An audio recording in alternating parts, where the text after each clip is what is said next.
My name is Amy, and welcome to What the Truck Ghost Stories. These are real encounters from real truck drivers. Enjoy. While driving his truck, Joe Barger encountered a cryptid that he described as a dogman. Barger said he was traveling through a rural section of Michigan in a national forest when he saw a 10-foot tall werewolf running alongside his truck. He said the creature could easily look into his truck, which stands 9 feet tall. The dogman had all black fur, pointed ears, and yellow eyes. The beast's 3-inch long fangs on top and bottom of its mouth were bright white, which contrasted with its black fur.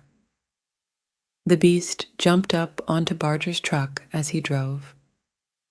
He pulled a gun on the animal and shot it in one of its eye sockets. The animal fell from the vehicle onto the ground.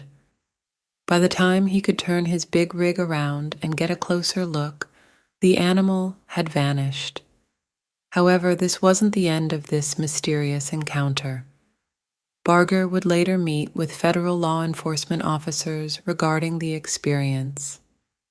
Barger was driving a route that took him through Manistee National Forest.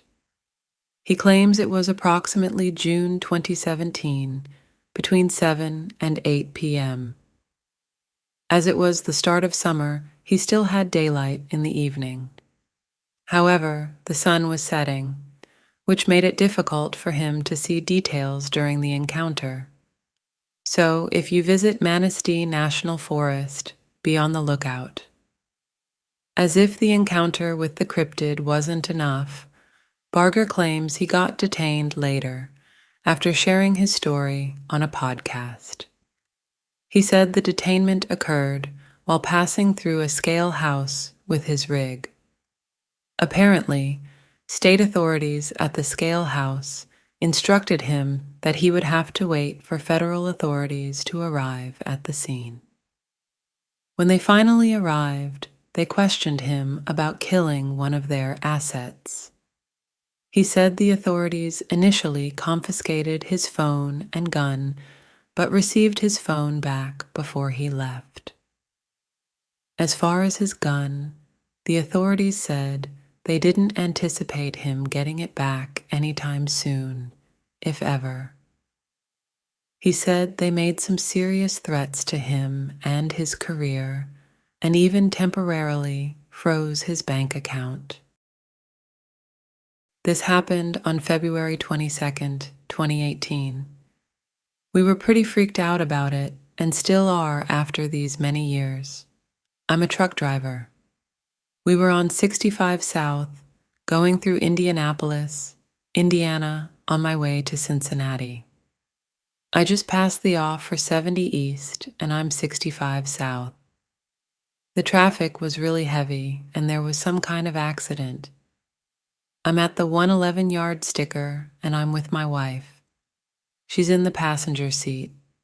I see signs for T65 South, and the next thing I know, I see a sign for 465 West.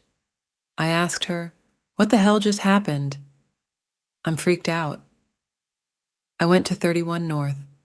There's a highway there. I found a Walmart. Went behind the Walmart, and we went to sleep. Now I am connected to Google, and it traces everywhere I go. So when I woke up, I checked my Google Maps, and the line went from the 111 yard marker on 65 South directly over to 465 going through buildings, going through parks, going through streets. There's no way my truck could have ever driven that route. But that line was going from 111 all the way to the 465. If you look at the map, there's no way I could have ever taken that route. There's no way. I have absolutely no idea what happened. All I know is I was looking at the sign and it said 65 South, and a split second later, I'm looking at a sign that says 465 West. My name is Rick Martinez, and I am a retired truck driver. This happened when I was like 30 years old. I am now 62. On the road, I've seen many strange things. I've told this story over and over. A lot of people don't believe me, but it starts off in Stockton, Ka, where I picked up a load of pipe. My destination was Salt Lake City, Utah. I was supposed to refuel in Barstow, Ka at a truck stop, but lo and behold, they were out of fuel. So I told my supervisor, hey, I got like half a tank of fuel. He told me to continue and hit the first truck stop I seen. So 100 miles into Nevada, nothing but desert. Seen nothing but a sparsely lit desert with a couple towns. When I noticed my gauge set was reading empty, and I'm thinking that's not right. So I took the first exit I saw and pulled over. Told my supervisor, who was right behind me, an hour away, that I was afraid to continue on and run the tanks dry. So he told me to sit still and he would be by in an hour and we could siphon some of the fuel from his tanks into mine. So I sat there and I noticed that it was a small town with sparse lighting. As I sat there, I couldn't run the engine, so I couldn't listen to the radio, so I sat there in silence. I don't do drugs and I didn't make this up, so listen carefully. As I'm sitting there, I notice a lot of undone construction, a trailer park to my right, completely dark, and a church off to my left, about a block away with its lights on. It's about 2 a.m., and I see this jackrabbit hopping around my truck. It hops around and just stares at me and keeps hopping around. So I'm getting hungry, and I notice what looks to be a convenience store another block away from the church. So I get off the truck and decide to walk to the store. While I'm walking, I keep hearing this dog howling like it's in pain. As I'm passing the church, the 2 doors are wide open and I hear clapping like they're having services.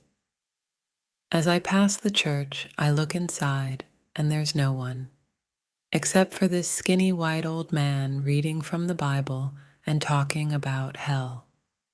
I don't linger too long and pass the church. Then I heard clapping again. About then, the dog starts howling again. I notice there's a bunch of empty houses on this street that goes uphill. I still am making my way towards what I think is a little mini-mart. All the time the dog keeps howling. All the lights are on. As I go inside, this little old lady with glasses is reading a book. There's hardly anything in this store.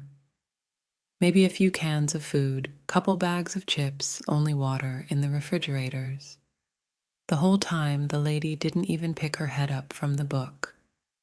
So I grab a water, grab chips, I'm hungry as hell, and there's nothing to eat. So I asked the old lady, is this all you have, and where is everybody at?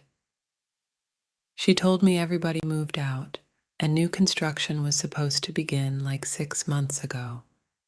And she didn't say anything after that, so I paid her and walked out and started walking back towards the truck. The whole time, the dog is still howling. So as I got closer towards the church, I looked up the street towards where I heard the howling from. I decided to go see for myself why the dog was howling. Houses on both sides of the street are boarded up and dark.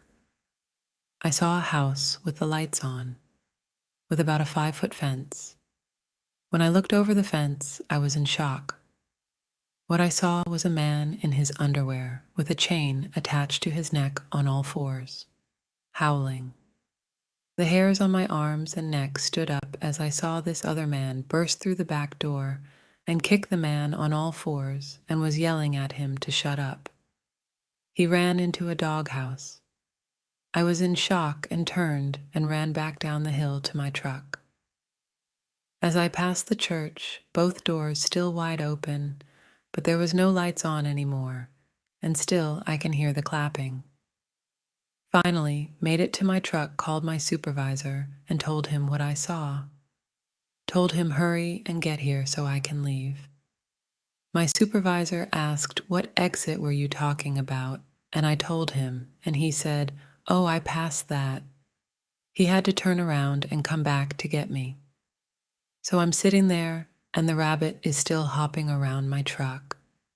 It stopped and looked up at me as I'm sitting in my truck. I'm not saying the rabbit said it, but this is what I heard: leave. I rolled up the window and waited for my supervisor, who showed up 5 minutes after. I told my supervisor what happened, and he just laughed at me and told me I'm going to have to drug test you. I did not sleep on that whole trip to Utah until I got to Salt Lake City. Believe it or not, I swear this is what happened. My uncle was a truck driver. He was out of his truck doing his business on the side of the road in Nevada, and he seen an old man all raggedy just standing there, and he asked him, "Are you okay?" And the guy just stood there blankly staring at him. And my uncle's like, "Do you need help? Are you okay? Do you need a ride?" And he's just standing here staring at him. So my uncle got the creeps and started walking to his truck, and the old man was walking towards him. And he hurried up and started the truck and was driving away. The old man was running next to the truck trying to keep up with it. And my uncle kept going faster and faster to get away, and he looks in the mirror, and instead of an old man, it was a coyote running next to it now. The shoulder walker. My most common run is Vancouver to San Francisco. It's an easy trip most of the time with very little challenge involved. I tend to prefer driving into the night because there's less traffic. Of course, driving around in the middle of nowhere during witching hour means I've seen my share of things: UFOs, Bigfoot, the Works Man. But none of that stuff has ever scared me nearly as bad as the people you see walking along the shoulder of the road far from civilization. I noticed my first one on my junior run down south on the number 5. It was a lady in a blue summer dress, just strolling down the side of the highway underneath the full moon, not a care in the world. Now we were on a stretch that was miles and miles away from anything in either direction, and I was the first vehicle on the road that she'd likely seen since dusk. She didn't even look up to acknowledge me, though. Instead, she just kept on walking with a sort of vacant smile. I chalked it up to some hippie from the Oregon Trail hopped up on something from a nearby campsite and kept driving. But she was only the first. It's not every trip you spot them, but sometimes you see a few on a single go. It always struck me as strange because you never seem to see them during the day. Or maybe you do, but they don't stick out as much under the sun. Even so, once you know they're there, you'll start noticing the hell out of them whenever you're driving far from civilization in the dark. The other truckers call them moon wanders, but I prefer shoulder walkers, since that's always where they are. Almost like trains on a track, they walk that little white line to wherever they're going. They're different shapes and sizes too. Men, women, tall, fat, ugly, pretty. Just folks like you'd see anywhere. Sure, they're creepy, but for a long time I didn't pay them any mind beyond noticing them on occasion in the split second that they were visible as I cruised past. But one night, a few months ago, I passed by what looked like an old lady. She was in a hospital gown and looked just like someone on death row. Sunken, given up on life sort of eyes, frizzy white hair and pale skin. She was smiling just like her grandkids had called her name. Her pace was a slow shuffle along the shoulder, and just looking at her, I could imagine the sound of her hospital slippers running just over top the gravelly road. I wanted to keep driving because, well, to be honest, she gave me the willies. But hell, she reminded me of my own sweet grandma. God rest her soul. So I brought my rig to a slow stop and, collecting up the flashlight I keep in my glove box, stepped out of the cab. I could hear her coming before I could see her, as I'd driven a few meters ahead of her due to the long stop time. Scrape, scrape, scrape. I could visualize her wrinkly feet in those hospital slippers, shuffling ever onward. Quickly, I checked the Maps app on my phone and saw that the closest town to where we were was over 50 miles. No way this old lady was walking that. Putting my phone in my jeans, I held up my flashlight and started walking towards the sound of her footfalls. Hello, ma'am? I called out, hoping that she would speak up. No such luck, just more scraping. My hairs were on edge now as I waited for her to enter into the dim light of my flashlight. I nearly cried out as the ghostly appearance came into view. Not because anything was different from before, just because she looked so much more sickly up close. Ma'am, are you okay? You're in the middle of nowhere, you know? She didn't say nothing, just kept smiling and moving steadily forward. Now my heart was beating hard. She's just senile, and she needs my help, I thought out loud. But my feet were frozen in place. They were going back to the truck, or they weren't moving at all. She was getting closer, though, and as she reached within 10 feet or so, her wrinkled hands began to reach slowly up.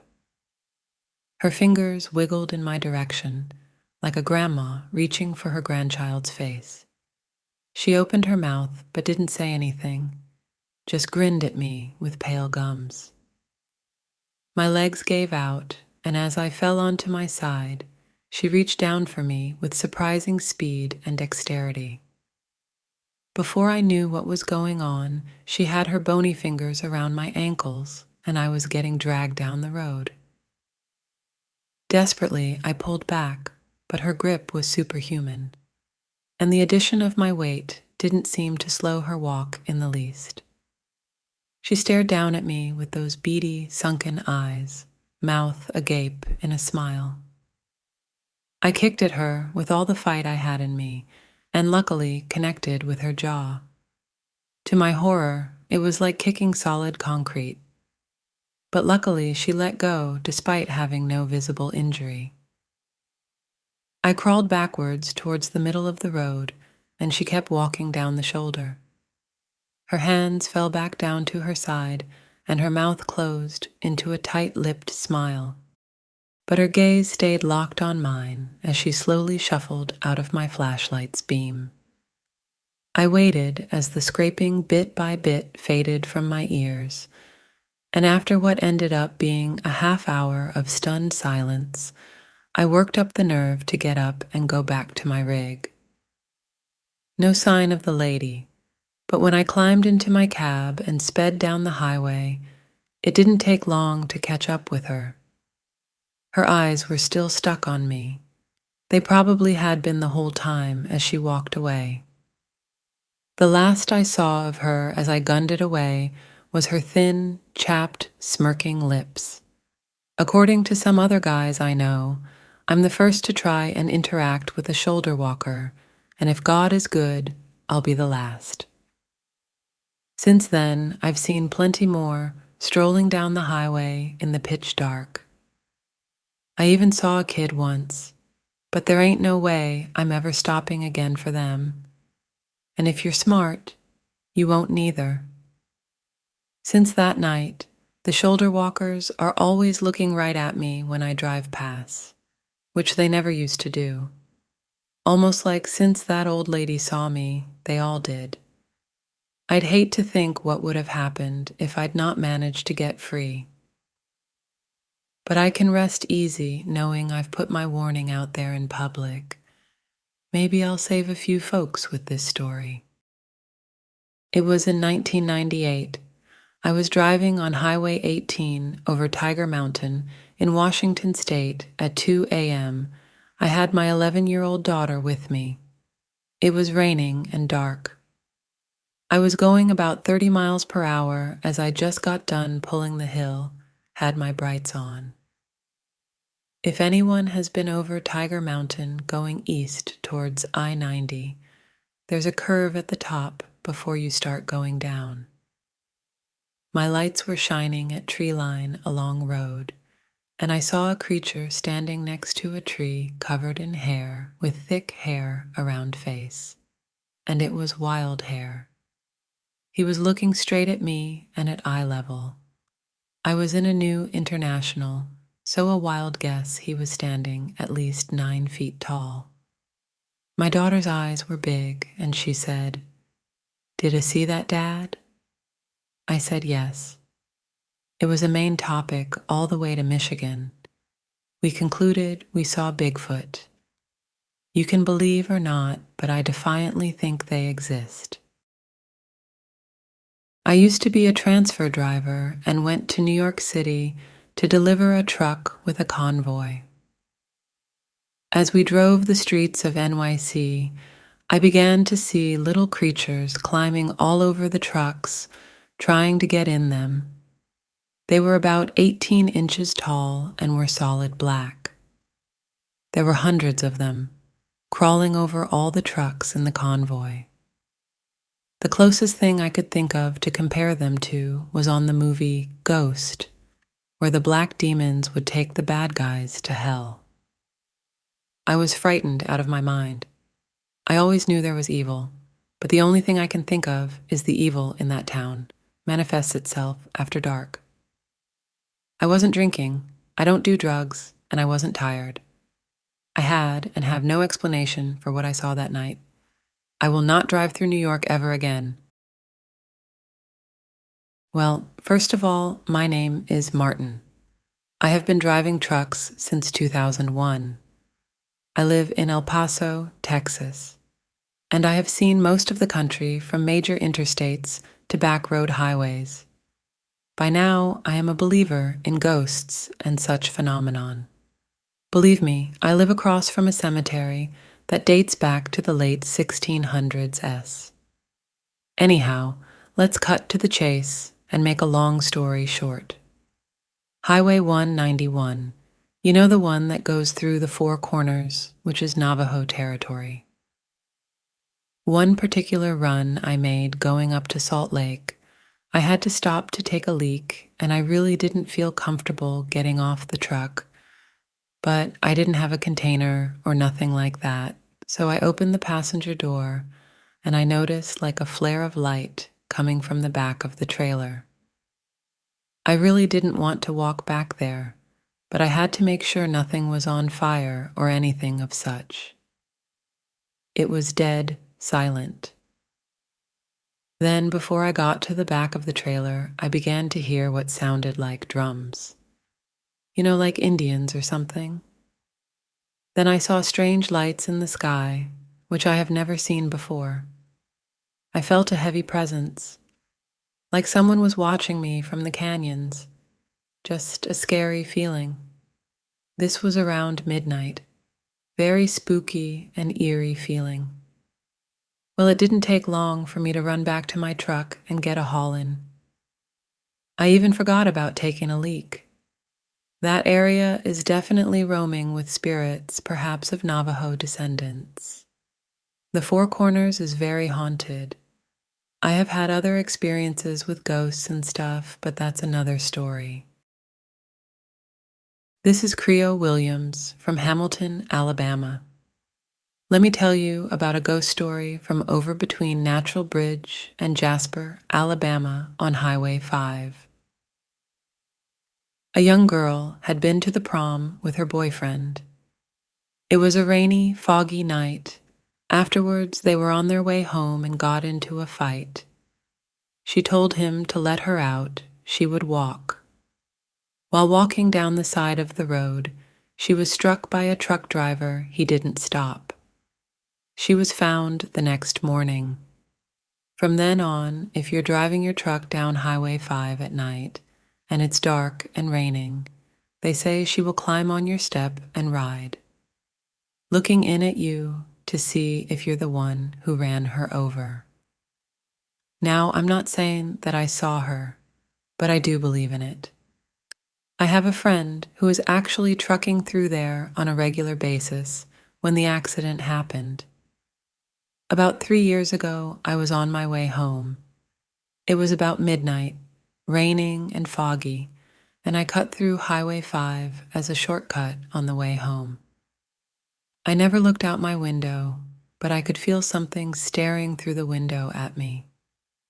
I haven't been through there at night since. I was on Highway 666 somewhere in Arizona. I was on my final hour. It was late, like midnight. I was looking for a truck stop, it said, was just down the road. I came upon a big mountain, 7% grade, and started to come down the other side when I looked over and saw someone in a flannel jacket sitting in my passenger seat. My hair on my neck stood up and my dog stared growling. I said out loud, I must be going too fast. The ghost nodded yes, so I hit the Jake and taps the brakes and broke it down. By the time I looked up, he was gone. I got to the truck stop, went inside. The lady at the desk asked if I was all right, so I told her. She said a driver went off the cliff late one night and died, and he shows up to warn other drivers that they're going too fast. Straight up, no BS. I still think about it 5 years later. And here's another tale from that same infamous stretch of road. I don't know about haunted, but I was on Route 666, and the song Highway to Hell started playing. That was a little creepy. I would love to hear if any other truckers have ever noticed a weird sort of spooky occurrence that has happened to me 3 times. It was a curvy piece of US 395 in West California around Walker Devil's Gate area. The first time it happened was about 25 years ago. The first time it fascinated and confounded me. The second time I was stunned in disbelief. The third time it happened, I was amazed and perplexed because nothing about it made sense, but I seen it with my own eyes. I have not had that same scenario happen again since the third time, but I wonder constantly what the story could be behind this mystery. It was cold. It was blowing snow and visibility was not the best, so I used it as a good excuse to pull over.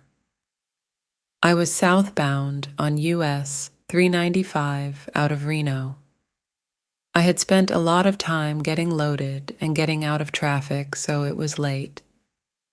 I was determined to make it past the California line to avoid traffic the next morning. I did.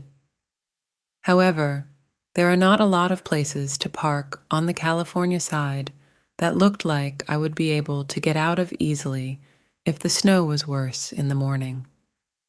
So I was happy to see a wide spot on the west side that suited my purposes. There was a large pile of gravel in the middle of this spot, and I was careful to get past it in a way I could not get blocked in by other trucks. It was real cold. As I surveyed the scene in my rearview mirror, I noticed a young lady with a small child bent into the wind, walking towards the pile of gravel. I was alarmed that there was anybody out in this weather, let alone with a tiny child. It looked like they were going to use the gravel pile for shelter. By the time they were out of sight behind the gravel pile, I had my heavy coat on and was getting my hat on. I looked and could no longer see them. So I jumped out of the cab and made my way to the gravel pile to see if I could get them in my truck to warm up a while. There was no one there, no one at all, I even looked for tracks, thinking they went on into the hills next to us. No tracks at all. In the early morning light, I was sitting there in the same spot, deciding if I should put chains on, when out of the corner of my eye I saw them again. Same lady holding the hand of a small child bent against the wind. This time I was adamant about trying to help them if I could. I jumped out of the truck and ran back to the gravel pile, but there was no trace of them. Just like the night before, they did not even leave a footprint. I went on with my trip. It was several years later. I had mostly forgotten about this when I found myself in the same scenario in the same place. I had pulled into this pull-off spot that was unchanged over the years. It was late at night, and I didn't even recognize it until morning. In the morning, I had to get out to adjust my chains before I continued. As I sat gazing at the blowing snow, trying hard to come up with a reason not to get out and adjust my chains, I saw that same lady with the child walking the same way towards the pile of gravel. Yes, I jumped out again. No, she was not there again. No, there were no tracks again. That has been approximately 10 years ago. Spooky or what? Thanks for listening. More to come. If you like these stories, please like, share, and comment below. Also subscribe if you want to hear more. We love you guys. You mean the world to us. We hope you know that. Until next time.